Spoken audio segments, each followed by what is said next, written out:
இஸ்ரவேலின் நியாயாதிபதியாகிய யாவீர் மரித்து காமோனிலே அடக்கம் பண்ணப்பட்ட பின்பு இஸ்ரவேலர் மறுபடியும் கர்த்தரின் பார்வைக்கு பொல்லாப்பானதை செய்து கர்த்தரை சேவியாமல் அவரை விட்டு போய் பாகால்களையும் அஸ்தரோத்தையும் சீரியாவின் தேவர்களையும் சீதோனின் தேவர்களையும் மோவாபின் தேவர்களையும் அம்மோன் புத்திரரின் தேவர்களையும் பெலிஸ்தரின் தேவர்களையும் சேவித்தார்கள். அப்பொழுது கர்த்தர் இஸ்ரவேலின் மேல் கோபம் உண்டு அவர்களை பெலிஸ்தர் கையிலும் அம்மோன் புத்திரர் கையிலும் விற்று போட்டார். அவர்கள் அந்த வருஷம் முதற்கொண்டு 18 வருஷமாய் யோர்தானுக்கு அப்பாலே கீலேயாத்தில் உள்ள எமோரியரின் தேசத்தில் இருக்கிற இஸ்ரவேல் புத்திரரை எல்லாம் நெருக்கி ஒடுக்கினார்கள். அம்மோன் புத்திரரிலும் யூதாவின் மேலும் பென்யமின் மேலும் எப்ராயிம் குடும்பத்தார் மேலும் யுத்தம் பண்ண யோர்தானை கடந்து வந்தார்கள். இஸ்ரவேலர் மிகவும் நெருக்கப்பட்டார்கள். அப்பொழுது இஸ்ரவேல் புத்திரர் கர்த்தரை நோக்கி, பாவம் செய்தோம், தேவரீர் உம்முடைய பார்வைக்கு நலமானது எங்களுக்கு செய்யும், இன்றைக்கு மாத்திரம் எங்களை ரட்சித்தருளும் என்று சொல்லி அந்நிய தேவர்களை தங்கள் நடுவிலிருந்து விலக்கிவிட்டு கர்த்தருக்கு ஆராதனை செய்தார்கள். அப்பொழுது அவர் இஸ்ரவேலின் வருத்தத்தை பார்த்து மனதுருகினார். அம்மோன் புத்திரர் கூட்டங்கூடி கீலேயாத்திலே பாளையம் இறங்கினார்கள். இஸ்ரவேல் புத்திரரும் கூடிக்கொண்டு மிஸ்பாவிலே பாளையம் இறங்கினார்கள்.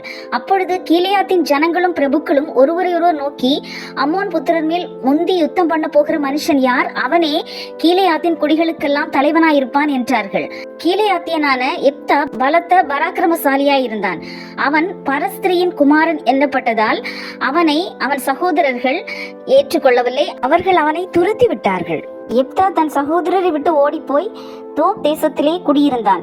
சில நாளைக்கு பின்பு அம்மோன் புத்திரர் இஸ்ரவேலின் மேல் யுத்தம் பண்ணினார்கள். அப்போது கீலேயாத்தின் மூப்பர் எப்தாவை தோப் தேசத்திலிருந்து அழைத்து வர போய் எப்தாவை நோக்கி, நீ வந்து நாங்கள் அம்மோன் புத்திரரோடு யுத்தம் பண்ண எங்கள் சேனாபதியாக இருக்க வேண்டும் என்றார்கள். அதற்கு எப்தா, என்னை நீங்கள் துரத்தி விட்டீர்கள், ஆபத்து நேரிடும் போது நீங்கள் என்னிடத்தில் ஏன் வருகிறீர்கள் என்று கேட்டான்.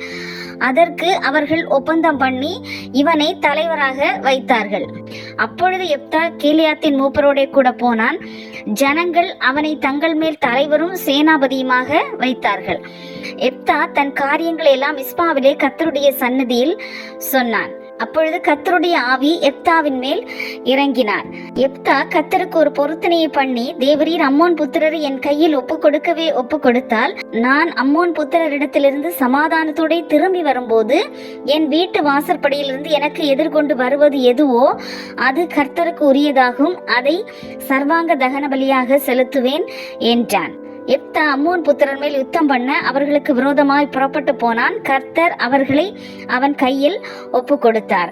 எப்தா மிஸ்பாவில் இருக்கிற தன் வீட்டிற்கு வருகிற போது இதோ அவன் குமாரத்தி தம்புரு வாசித்து நடனம் செய்து அவனுக்கு எதிர்கொண்டு வந்தாள்.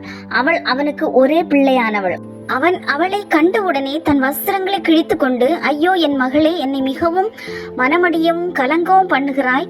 நான் கர்த்தரை நோக்கி என் வாயை திறந்து சொல்லிவிட்டேன், அதை நான் மாற்றக்கூடாது என்றான். எப்தாவின் மகள் தன் தோழிமார்களோடும் கூட போய் தன் கன்னிமை நிமித்தம் மலைகளின் மேல் துக்கம் கொண்டாடி 2 மாதம் முடிந்த பின்பு தன் தகப்பனிடத்திற்கு திரும்பி வந்தாள். அப்பொழுது அவன் பண்ணியிருந்த தன் பொருத்தனையின்படி அவளுக்கு செய்தான். அவள் புருஷனை அறியாதிருந்தாள். அதன் பின்னர் எப்ராயிமின் மனுஷர் இவனுக்கு எதிராக வந்தார்கள்.